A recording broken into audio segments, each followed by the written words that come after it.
begitu. Baik, kalau dari sudut pandang anak atau remajanya itu mungkin apakah Bu Wiwin bisa memberitahu bagaimana sih cara anak atau remaja ini menghindari juvenile delinquency gitu supaya mungkin target audiens kami kan juga ada remajanya ya Bu, mungkin dari remajanya itu sendiri ingin tahu bagaimana sih cara menghindari juvenile delinquency ini, takutnya nanti secara tidak langsung dia baru sadar bahwa mungkin di lingkungan dia sendiri ada juvenile delinquency itu, ada juvenile delinquency itu Bu. Jadi apakah Bu Wiwin punya tips juga nih untuk para remaja ini untuk menghindari juvenile delinquency itu? Untuk rekan-rekan yang remaja ya, jadi kalau untuk para remaja mencegah juvenile delinquency pun juga bisa dilakukan dengan beberapa cara. Satu, misalnya membiasakan diri untuk peka dan tahu informasi. Jadi membaca, punya literasi yang baik, punya wawasan yang baik tentang mana perilaku-perilaku yang benar, mana perilaku-perilaku yang salah. Kalau wawasannya itu cukup baik, banyak baca, banyak lihat kasus seperti ini, resiko-resikonya seperti apa dan segala macam, kalau pemahamannya baik, itu proteksi pertama untuk bisa punya bekal, paling tidak bisa membedakan mana yang benar, mana yang salah. Yang kedua, remaja juga bisa menguatkan tameng ya untuk dirinya sendiri dengan mendekat pada komunitas-komunitas yang positif. Kalau mereka sehari-hari dengan bekal yang pertama tadi tahu, oh yang baik seperti ini, yang buruk seperti itu, mestinya yang kedua bisa dilakukan. Jadi peka dengan sekitar, dengan siapa kita bergaul, jadi belajar untuk bisa membedakan komunitas mana yang bisa kita masuki, komunitas mana yang semestinya bisa dihindari. Nah, kadang-kadang ini untuk yang kedua itu tantangannya remaja itu biasanya faktor enak nggak enak. Misalnya diajak teman mau gabung ke sana, sementara kita tahu, oh di situ kok banyak anak yang nggak bener ya misalnya. Nah, gimana caranya? Apakah penolakannya langsung nggak mau atau gimana gitu ya?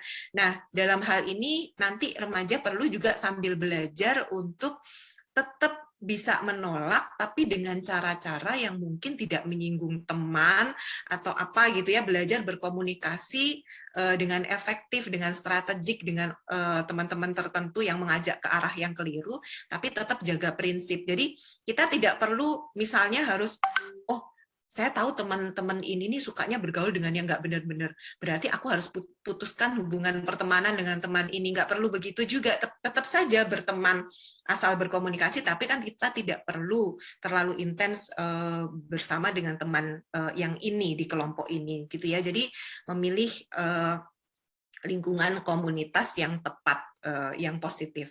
Dan yang ketiga, mencoba mencari referensi-referensi, inspirasi-inspirasi positif dari sesama anak muda yang bisa menguatkan mindset bahwa menjadi keren, menjadi remaja yang hebat itu, yang luar biasa itu tidak harus dengan melakukan hal-hal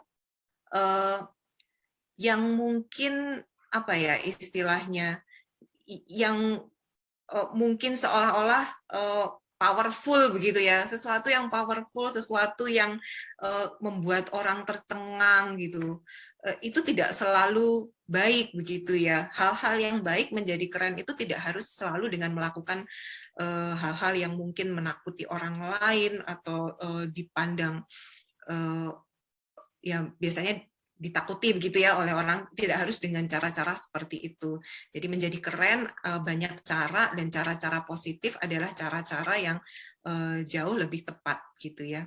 Karena kenapa kok saya bilang seperti ini, Solva, di beberapa sharing dengan teman yang mengetahui kasus-kasus kelitih di Jogja itu, pelakunya itu kan sebenarnya ada keinginan-keinginan untuk dianggap powerful dengan dia menyakiti orang lain, dan ketika dia merasa kemudian dia bisa menyakiti orang lain dan dia ditakuti, dia seperti kayak ada kepuasan di dalam dirinya, merasa bahwa itu hal yang keren gitu ya. Nah, itu kan keren yang keliru sebenarnya, konsep kerennya keliru.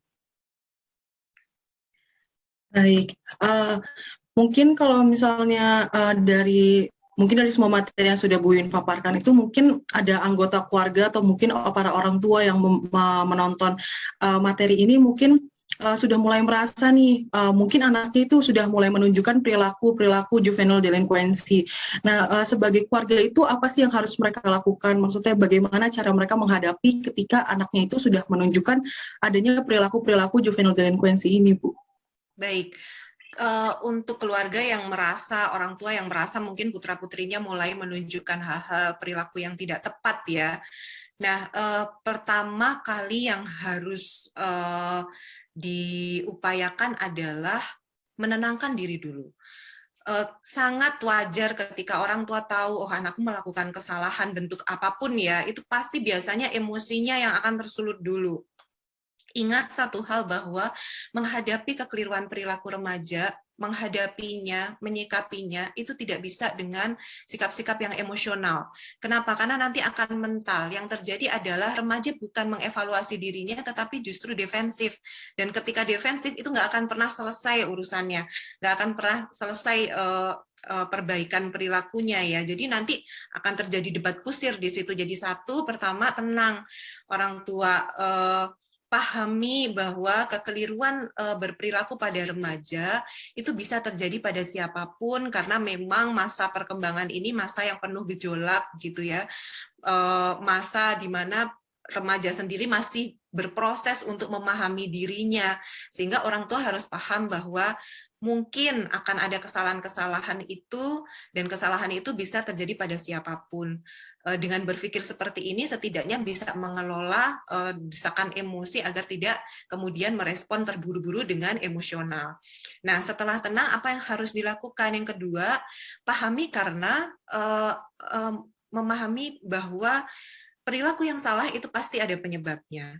Penyebab itu juga tidak mungkin hanya remaja sendiri seorang yang berperan di sebab itu. Boleh jadi juga karena ada faktor di keluarga, di dalam diri orang tua sendiri yang tidak optimal selama ini dalam berinteraksi dengan remaja. Maka untuk yang kedua ini, apa yang harus dilakukan orang tua? Merangkul, mengajak berkomunikasi dengan remaja, mengevaluasi bersama mengapa mereka melakukan itu tanpa menyalahkan atau menghakimi. Bertanya dengan netral kepada remaja apa yang membuat mereka berpikir untuk melakukan hal itu.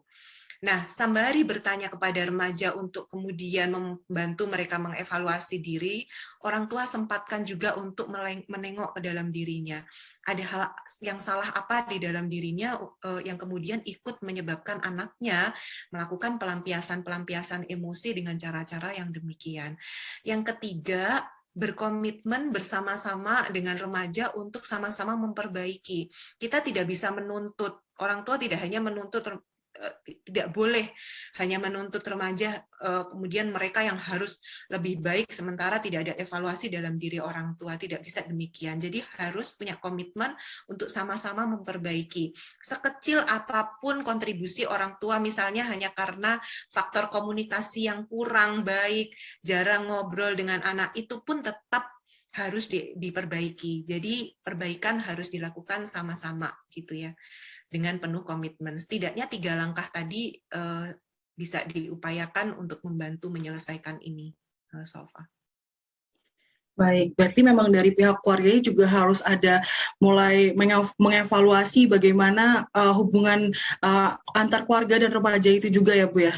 Tentu. Sekian banyak kasus anak-anak yang melakukan kenakalan-kenakalan itu hampir semuanya ya. Jadi persentase terbesar itu ketika dicek dengan keluarganya, relasi dengan keluarganya itu nggak baik. Entah itu berjarak komunikasi, berjarak psikologis dengan orang tua, jarang ngobrol, bahkan mungkin ada apa namanya, ada rentang, ada jarak gitu ya dengan orang tuanya, itu nggak bisa ngomong dengan orang tuanya, itu nahan kesel dan itu tidak tersampaikan. Jadi memang pola-pola interaksi dan komunikasinya itu banyak yang ditemukan tidak kondusif di keluarga-keluarganya. Baik, sangat insightful ya Bu Wiwin terkait pemaparan materi tentang juvenile delinquency, apalagi pemaparan materi ini langsung dari ahlinya sendiri yaitu Bu Wiwin. Kalau dari saya sendiri, list-list pertanyaannya memang sudah selesai sih Bu, tapi mungkin apakah dari Zura mungkin ada yang ingin tambahan, mungkin dari tadi menyimak terus ingin bertanya gitu secara personal? Saat ini sih masih cukup jelas ya, Salva dan Bu Wiwin sangat keren banget.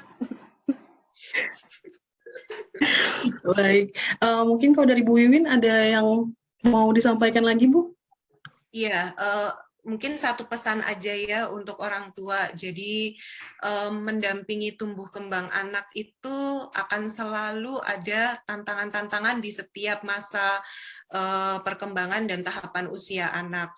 Jadi untuk orang tua mengasuh dan memprevensi segala macam persoalan-persoalan perilaku anak itu harus selalu diupayakan sejak anak dini gitu ya.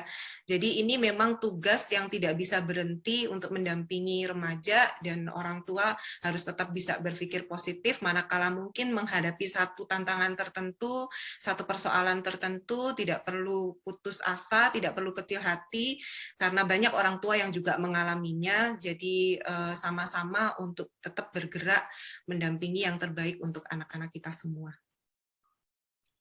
Baik, terima kasih banyak Bu Wiwin atas pesannya yang nanti akan tentu saja para anggota keluarga bahkan mungkin remaja itu sendiri juga akan menonton tayangan materi ini ya Bu. Jadi akan menambah wawasan mereka juga nih terkait kenakalan remaja atau juvenile delinquency, baik juga dengan pengaruh-pengaruhnya seperti faktor internal dan eksternal yang tadi sudah Bu Wiwin sampaikan. Baik, kalau dari saya sendiri wawancaranya sudah selesai Bu, jadi saya mau berterima kasih sekali lagi sebagai perwakilan kelompok karena Bu Wiwin sudah bersedia untuk memaparkan materi yang sangat insightful gitu untuk para target audiens bahkan untuk kami gitu. Sama-sama, mudah-mudahan nanti tugasnya baik dan bermanfaat ya buat semua. Terima kasih Bu Wiwin. Thank you, makasih ya, saya Liv ya. Baik Bu Terima kasih Wiwin. banyak Bu Wiwin.